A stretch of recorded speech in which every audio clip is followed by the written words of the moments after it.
Tomamos contacto con José Eduardo Abadí, que es psiquiatra, psicoanalista y académico, porque se ha hablado de alcohol, se ha hablado de racismo, se ha hablado de clasismo, de xenofobia, que son actitudes que han estado presentes en nuestra sociedad siempre. También se ha hablado de ese machismo, de esa forma en la que educamos a los niños a golpear, a pegarse, a sacar toda su testosterona de una manera en la que muchas veces no logran controlar. ¿Será eso lo que puede explicar cómo jóvenes deportistas, estudiantes terminan convirtiéndose en asesinos, doctor? Buenos días, muchas gracias por estar conectado con DNews.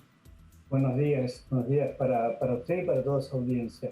Me parece una introducción muy inteligente la que hizo, porque puso sobre la mesa varias preguntas, ¿no es así?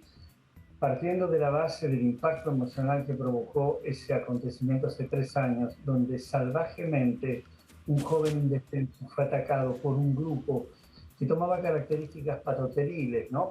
Probablemente haya un jefe de manada y los demás que, contagiados y obedientes a determinadas consignas, se abalanzan en una golpiza que termina con la muerte de este joven, al cual, como dice la madre de un modo muy conmovedor, le arrancan la vida, ¿verdad? La muerte es perpetua, lo dijo de un modo muy claro y conmovedor. Lo que no vimos allí, que fue en ese acto que podríamos definir como de típica violencia. Ni siquiera podemos pensar en términos de agresión, que hay una diferencia con un objetivo determinado en función de una causa previa y una finalidad última. Acá es un estallido de violencia. La violencia se caracteriza por tener como meta simplemente la destrucción, la disolución. Es un ejercicio no de poder, sino de fuerza, en la cual lo que se hace es destruir. No hay un para qué posterior que tendría que ver como cuando se ejerce un poder autoritario, que es la dominación, por ejemplo, o el control. Acá son impulsos que tienen que ver muchas veces con el sadismo, con el placer sádico de la destrucción, con el ejercicio y la demostración de una imaginaria potencia que se verifica no en la creatividad, sino en la destrucción, y que no conoce el límite. Es muy importante esto de que no hay límite. No conoce el límite. ¿Cómo? No conoce el límite, dice usted, que es relevante esa frase. No Para conoce mí el es límite porque en relevante. el momento de la violencia se desconoce, se pierde, o es porque probablemente fueron chicos que siempre jugaron con la violencia y nunca conocieron el límite de ella. Muy buena disquisición. Por empezar, es un concepto frágil, es un concepto endeble. La idea del límite es muy cuestionable para ellos. Sí puedo igual, total no pasa nada. Pero también es cierto, por eso me interesa tu acotación, que en el ejercicio mismo, por más mínimo en tiempo que sea de esa violencia, hay una potenciación de la misma.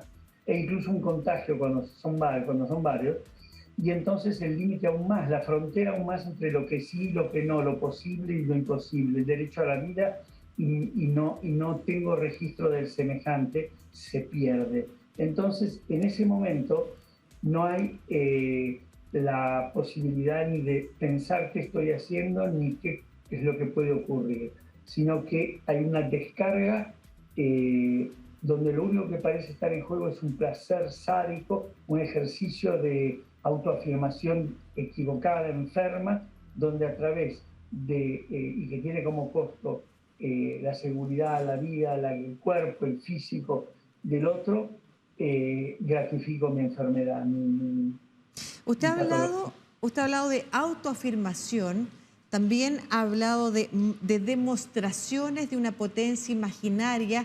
Habla de una especie de, cuando nosotros decimos autoafirmación y de un imaginario, ¿de qué es lo que queremos afirmar? ¿Qué es lo que cuando en este caso vemos se quiere afirmar a través de una acción tan brutal y violenta como esta?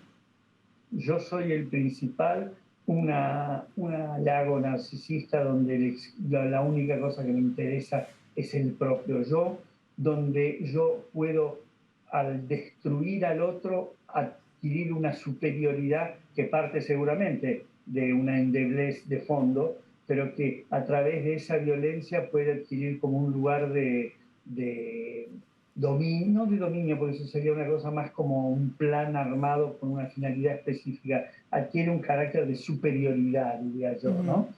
Y de yo creo que allí lo muy interesante es que la ausencia de normas los deja muy desamparados a todos, porque cuando usted hablaba del problema de lo social, cuando dijo muy bien que además del lamento, del duelo, del llanto que provoca esta desgracia, que ahora la madre dice algo muy interesante, que es, no me devuelven a mi hijo, pero en la medida que haya una condena y una sanción, este crimen que tuvo lugar deja de estar ocurriendo todos los días, que es la Mm. sensación que se tiene cuando algo no tiene justicia.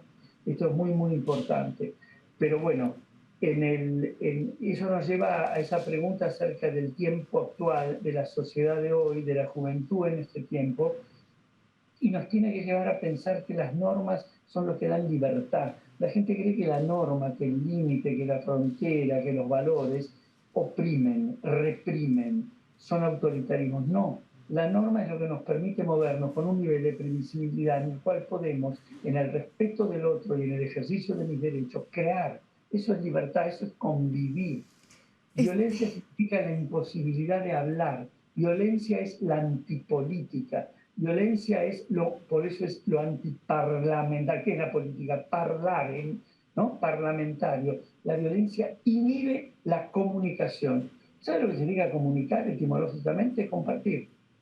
Es dialogar. Dialogar y comunicar, compartir, ese es el sentido. La violencia termina con eso y termina con el rasgo humano que permite tener relaciones. Relaciones significan que no solamente existo yo, sino que existo yo porque existís vos. Doctor, hay algo que a mí yo quise plantear esta nota, esta entrevista con usted, entre otras cosas, porque yo estoy segura que muchos de los padres, los condenados ayer, nunca imaginaron que sus hijos se iban a terminar convirtiendo en asesinos.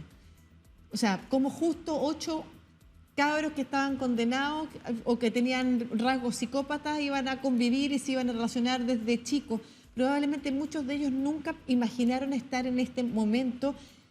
Y así como dramática es la situación y trágica es la situación de la familia del joven Fernando Báez Sosa, también es dramática para esas otras familias. Son vidas que se truncan, familias que se destruyen. Y usted ha hablado de Estamos, algo que es bien importante. Y por favor, le quiero poner esto sobre la mesa para que usted nos diga todo lo que nos tiene que decir. bueno, Usted ha mencionado algo que es relevante, que tiene que ver con las normas, con cómo somos padres y madres en una sociedad que ha transitado también de aceptar que habían prácticas violentas en el enseñar, en el aprendizaje. Eso es bien relevante. Habían prácticas violentas que luego dieron paso a otras tendencias que tenían que ver con, por ejemplo, el dejar que los niños eligieran, no obligarlos. Y en ese entremedio nos hemos ido perdiendo, no sabemos qué hacer. ¿Cuáles son nuestros límites, nuestras posibilidades también para poder educar en esas normas? ¿Qué quizás tenemos que cambiar, pero no abandonar del todo, sino que transformar la manera en la que lo transmitimos con nuestros hijos? tal cual. Y coincido en la dramática general de la situación, ¿no? Estamos frente a un escenario que nos conmueve y no podemos encontrar un costado que pueda decir uno, bueno, esto sí. Es una dramática general, pero dijiste algunas cosas que son importantes. Los padres tenemos que poder ser observadores, tenemos que poder mirar con la mayor, si uno quiere, agudeza posible, pero también con la menor tentación de ver lo que deseo y no ver lo que es. Hay que ver lo que las cosas son, no solamente lo que deseo. En la vida esto es muy importante, como en la política, cuando voto lo que quiero, lo que deseo que sea, en lugar de lo que realmente puedo observar que es cuando aparecen los grandes errores, ¿no? Los padres, es verdad que tenemos que dar libertad a que el hijo sea. Uno da un hijo a la vida, tenemos que darle a la potencialidad del hijo el permiso a que vaya escribiendo su propio argumento. Sí, pero también los hijos que empiezan siendo menores son nuestra responsabilidad. Tenemos que tener un compromiso, tenemos que tener un no, tenemos que tener un diálogo. Diálogo es fundamental, que es transitarse recíprocamente. Y habrá momentos en que tal vez podamos equivocarnos en los límites que pongamos. Bueno, si es así, cuando crezcan, nos dirán, te equivocaste en eso y harás vos con tus hijos otra cosa. Pero lo que no podemos evitar, porque, uy, a ver si a lo mejor se me va de mano, eso a una ajenidad con el comportamiento y la vida que nuestros hijos hacen, con las amistades que tienen, y con un tema básico, que es la repetición.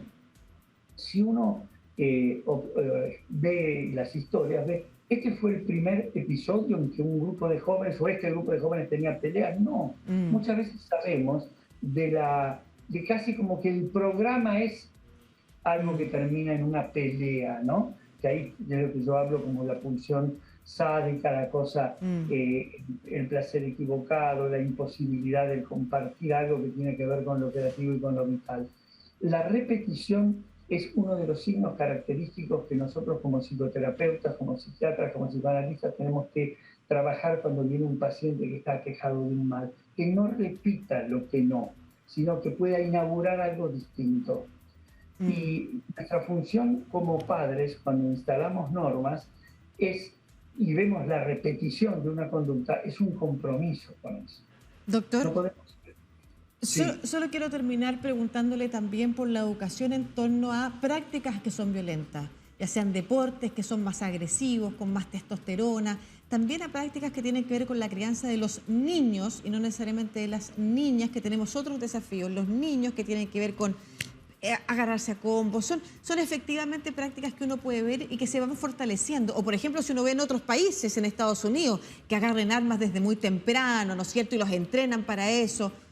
¿Qué se puede decir? ¿Hay algo ahí también que tenemos que poner? Bueno, los deportes, por otro lado, pueden haber deportes más fuertes, menos fuertes, pero los deportes tienen una característica, tienen reglas, tienen árbitros, tienen determinados códigos, y podrá parecernos algunos de ellos a nosotros una demostración de los aspectos violentos que pueden estar en la cosa instintiva, de que puede estar en aspectos del ser humano, pero no es lo mismo que el desenfreno sin límites de la violencia por el placer sádico del ejercicio de destruir. Es distinto. De todos modos, y sí, voy a decirlo, vivimos en un mundo en este momento muy violento, donde muchas veces incluso la violencia no es la violencia del exterior a la persona, al interior, sino muchas veces son modalidades de vida donde somos violentos con nosotros mismos en un ejercicio incansable de tener más y más y más y más, y donde terminamos autoexplotados, que son formas de violencia que vemos hoy en los países desarrollados. Es un tema que yo he trabajado bastante. Por supuesto que tenemos que tener una sociedad que empiece a ejercer, a pensar y a pensarse en el entrenamiento de la ternura.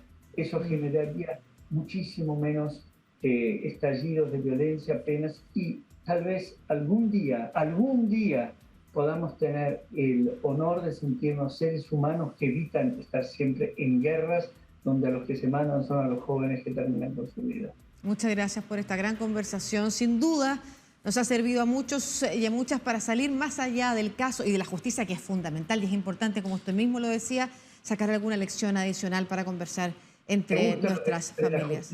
Me gusta lo que dice la justicia, me parece muy atinado lo que usted pregunta, porque la justicia, cuando tiene lugar, ordena. La justicia no es un abstracto, por favor no se olviden. La justicia en sí misma, como justicia, no existe. La justicia existe cuando se ejerce, es un ejercicio, como el amor. Claro que sí. Ejerce, y es básico si queremos convivir. No hay posibilidad de sociedad sin justicia. Es un gran mensaje para toda nuestra sociedad. Muchas gracias, doctor José Eduardo Abadí, psiquiatra, psicoanalista y además académico, por esta conversación, para profundizar un poquito más y quedarnos con algo que nos permita conversar sobre el caso, a partir del caso de Fernando Baez Sosa. Un abrazo, que esté muy bien. Que tenga muy buen día.